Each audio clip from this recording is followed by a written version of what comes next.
স্বাধীন তবে এ মাসের 15 তারিখ। জানালায় রাখা টব, তাতে হাওয়া ইচ্ছে মতো আসে। দেওয়াল জিজ্ঞেস করে কে আর কাহাকে ভালোবাসে।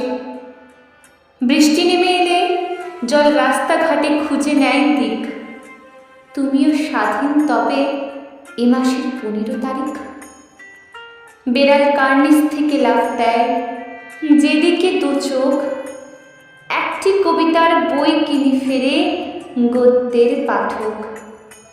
যে আছে আনন্দে, সেও কোনো শোকযাত্রার শরিক। তুমিও স্বাধীন তবে এ মাসের 15 তারিখ। পাখিটি যেমন ইচ্ছে ডাল থেকে উড়ে যায় দূরে। সমুদ্র সে ঢুকে আসে হোটেলের জানালা ভেঙে চুরে।